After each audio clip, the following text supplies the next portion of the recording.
Ayan, so here is the problem. Let's read first. The following results were obtained from liquid limit test on a clay using the Casa Grande cup device. The natural water content of this clay is 38% and the plastic limit is 21%.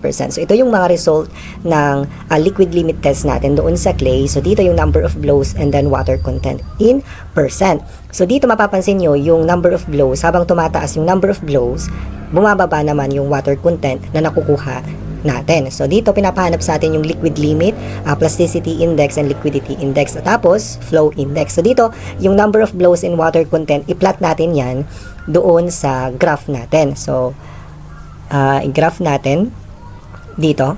So yan. So doon nag-start siya ng 6. So dito sa graph mag-start na tayo sa 12 blows. Ayan. So doon na tayo sa 12 blows. Dito sa 12 and then hanapin natin 47.1. So dito banda. Ayan. Ganyan. And then next, yung 20 blows is 42.3. Ayan. So 42.3. Ayan. So dito banda. 42. So dito. Ayan. And then next is 28 blows. So yung 28 blows, so dito banda 29, 28. So dyan 20, 28. And then hanapin natin yung 38.6. Ayan, 38.6. So, dito. Ayan. Ayan. And then, yung 32 blows, 37.5. Ayan. So, dito, 36, 37.5. So, dito banda. Ayan. Ayan. And then, pag na-plot nyo na, mag-draw tayo ng straight line dito. So, ayan. Pagdugtugtugin natin yung, yung mga na-plot natin. Ayan. Sa number of blows, para malaman natin yung letter A, yung liquid limit. So, from 25 blows, ayan, hanapin natin yung 25 blows and then i-plot natin. So, from 25 blows and then hanapin natin yung water content niya, yun na yung magiging liquid limit natin. Ayan. So, tandaan natin, number of blows, 25 blows yon yung pagkuha ng liquid limit natin. Ayan. So, pag number of blows, 25 blows. Sa pagkuha ng liquid limit natin. So, 25. Yan. So, and then, yan, taas natin. Then, hanapin natin doon sa, dito sa water content. Ayan. So, dire-diretso lang yan. Ayan.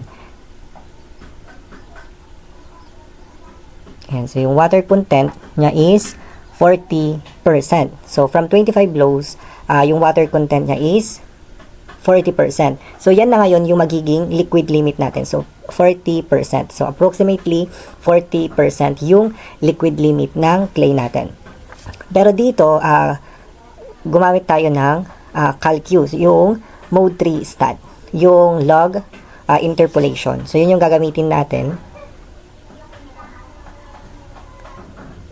Ayan, for your quiz. Ayan, for your quiz exam, ganyan. So, yung X, tapos yung Y. So, yung X, dito nyo ilalagay yung number of blows natin. Ayan, yung blows. Tapos, yung sa Y, water content in percent. Ayan, so yung 6, 52.5. Yung 12, 47.1. Yung 20, ilagay natin.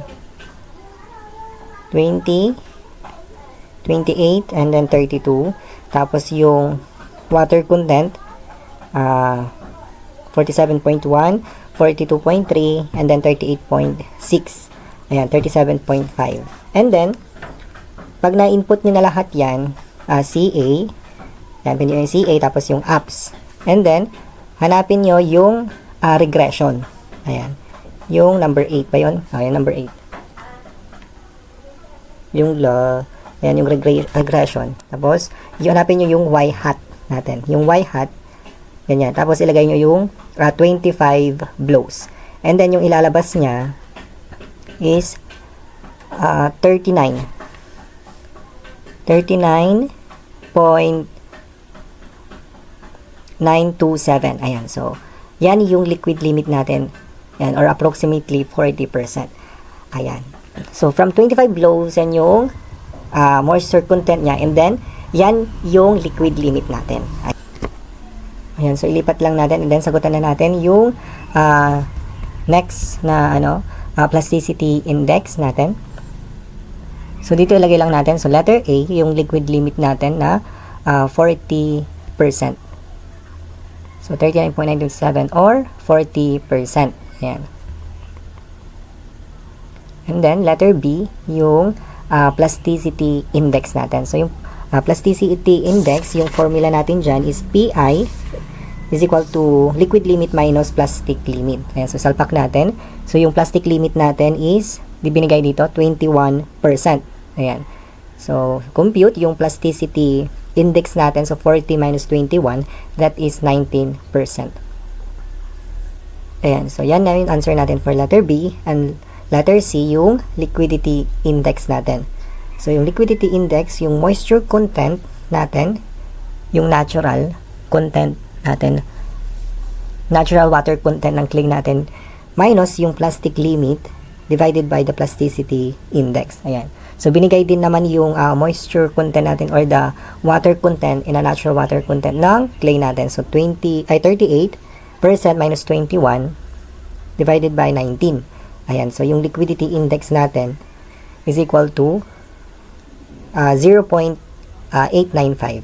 Yan. So, yan na yung sagot natin. And for last, letter D, flow index natin.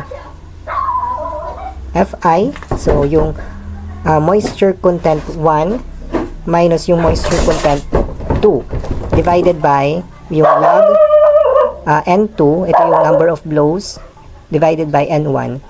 So yung ayan, so yung moisture content 1, ayan, so yung moisture content 1, ito yung first na water content. Yan. So yan yung moisture content 1 natin. And then yung ito yung last, yung moisture content 2 natin, ito yung last.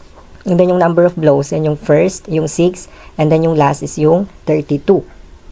Yan, yung number of blows natin. So, salpak natin. And then 32 log. So, 32 divided by 6. Ayan, so makuha na natin yung answer natin dyan. So, yung flow index natin. Ayan, so yan yung flow index natin. So, yan na yung answer natin for this problem.